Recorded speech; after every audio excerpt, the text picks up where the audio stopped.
Bonjour à tous, bienvenue dans cette vidéo. Donc j'ai reçu quelques Blu-ray et quelques vinyles, on va regarder ça tout de suite. Le premier, je l'ai revu hier soir, c'est Une histoire vraie de David Lynch.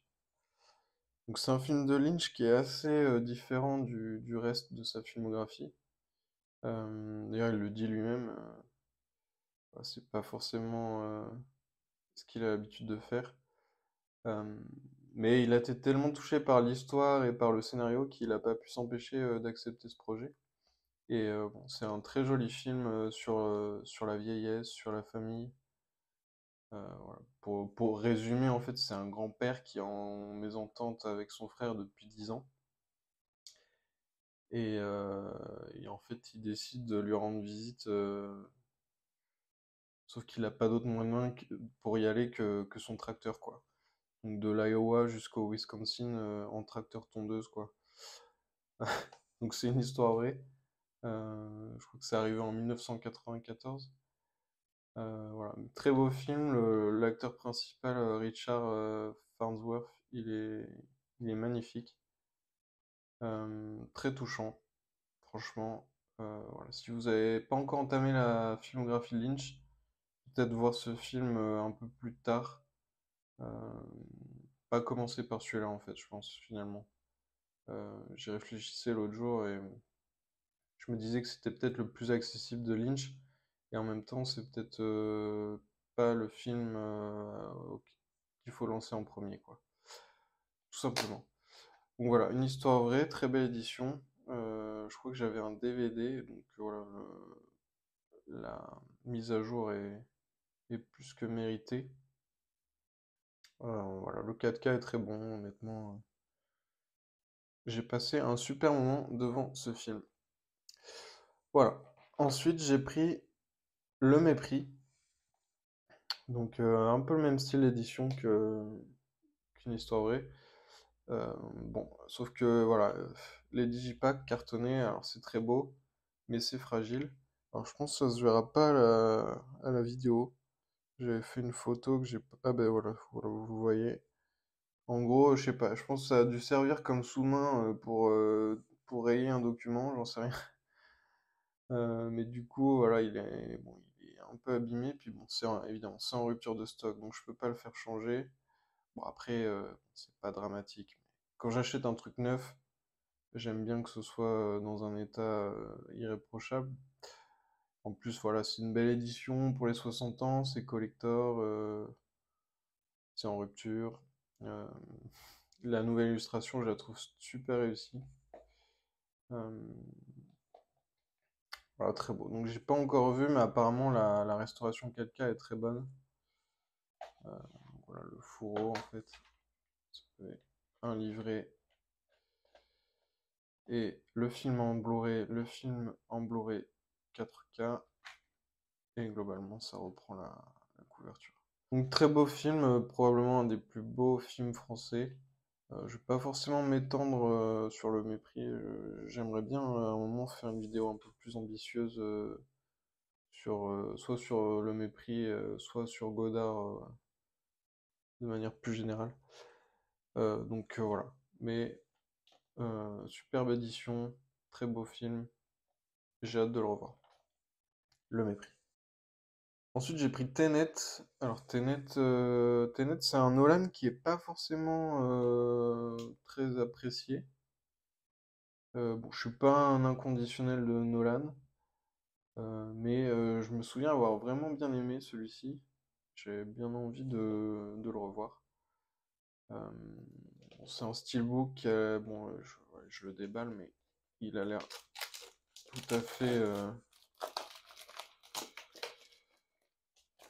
Enfin, c'est pas le steelbook de l'année, quoi. Mais bon, je crois qu'il n'y avait pas encore d'amarré disponible. Voilà. Bon, il est bien, hein, mais voilà, rien d'incroyable. Après, voilà, ça va être un peu une redécouverte aussi, Tenet. J'ai peu de souvenirs. Enfin, bon, quand même, c'est sorti il y a, je sais même plus, 2020. Donc, ouais, à revoir en 4K. un Nolan, je pense, qui mériterait d'être un peu plus reconnu, peut-être. Ensuite, j'ai pris Le Pacte des loups en 4K. Alors là, bon, encore un film français, du coup. J'en ai plusieurs là aujourd'hui. Donc, Le Pacte des loups, pareil, voilà. Là, c'est une redécouverte totale pour moi, parce que pas vu depuis. Je pense que quand je l'ai vu, un jour où ça passait à la télé, quand j'étais beaucoup plus jeune. Là, a priori, la restauration 4K a été assez monstrueuse. Donc, l'image et la piste audio, visiblement, c'est du lourd. Euh, je me souviens très peu du film, hein, honnêtement. J'ai des bribes en tête. Donc là, c'est la version restaurée en 4K. Donc voilà, visiblement, c'est du beau travail qui a été fait. Donc le Pacte des loups, ouais, bon, probablement un monument quand même du cinéma français. Je pense que c'est pas peu dire. Voilà, à redécouvrir pour moi. Ensuite, j'ai pris un film français plus ancien, c'est L'été meurtrier. Donc voilà, c'est un film avec Alain Souchon et Isabelle Adjani. C'est un film qui m'avait beaucoup touché. Alors là, bon, l'édition est très simple. Bon, ça va, hein, mais voilà. Simpliste, mais bien. Donc c'est le combo Blu-ray DVD. Voilà, c'est un très joli film français. Je pense que c'est assez culte, si je dis pas de bêtises quand même. Euh,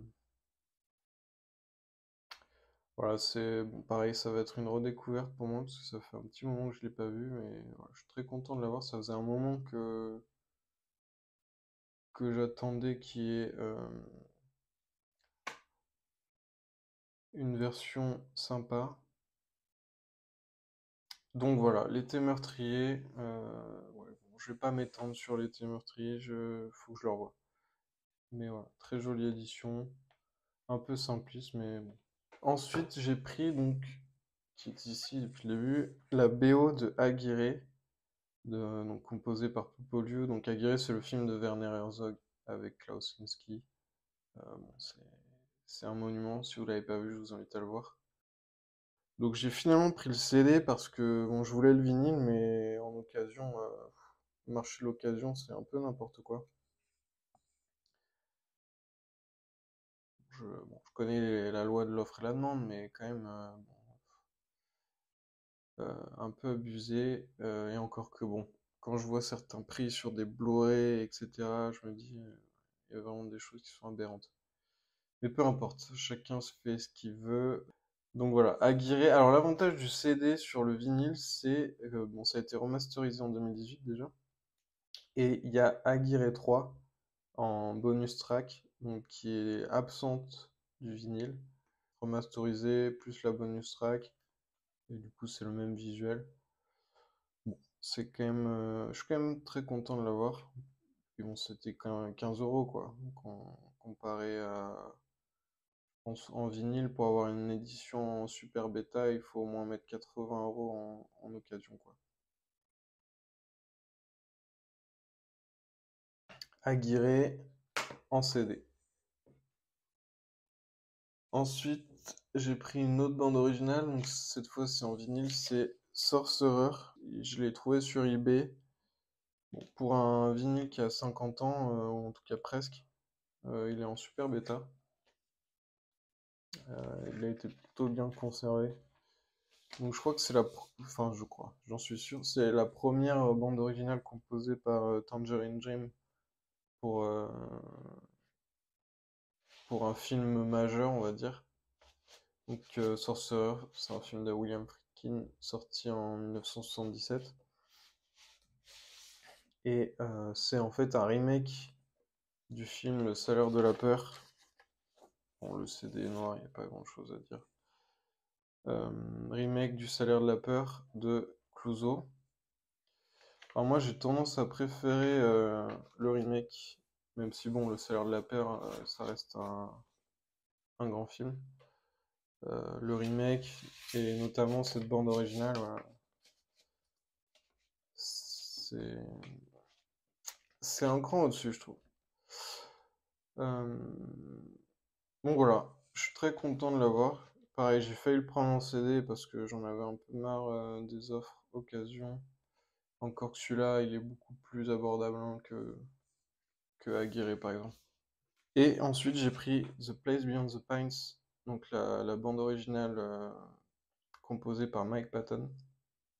Donc c'est une édition limitée à 1000 exemplaires avec un vinyle vert translucide. D'ailleurs, je voulais vous le montrer, mais je l'ai laissé sur ma platine. Bon, je vais aller vous le montrer quand même. Euh, donc, il y a inclus les chansons donc, de Bon Iver, The Wolves, Act 1 et 2, donc c'est la chanson finale, Nina Nana Per Adulteri de Morricone et Please Stay de The Crying Shames. Euh, donc voilà, donc c'est une pochette simple. C'est un super film avec Ryan Gosling, Eva Mendes, Bradley Cooper et Ben Mendelsohn. Il y a aussi Ray Liotta. Pour la petite histoire, en fait, Direction Friends, je résume le paragraphe rapidement, mais en gros, il était fan de Mike Patton à l'adolescence. Il est allé le voir en concert et c'est devenu son idole, en fait. Et son rêve, c'était de bosser avec lui, et en fait, son rêve s'est réalisé avec ce film, tout simplement. Direction Friends, il avait aussi fait Blue Valentine avec Ryan Gosling et Michelle Williams, qui était très bien. Je sais pas ce qu'il fait dernièrement, j'ai pas trop regardé.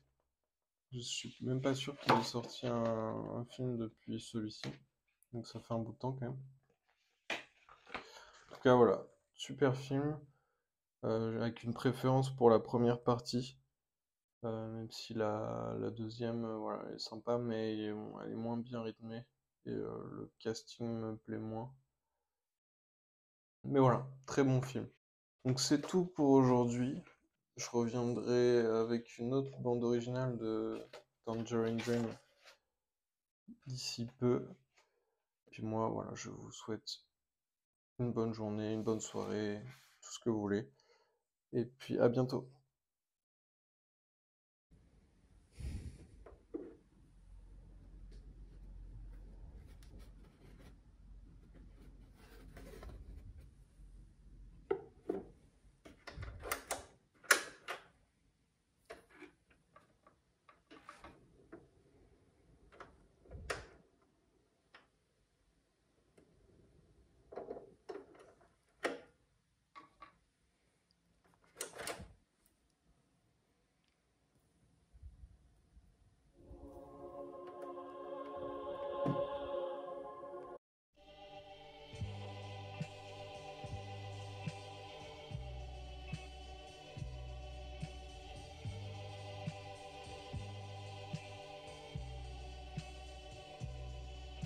If I got on my knees and I pleaded with you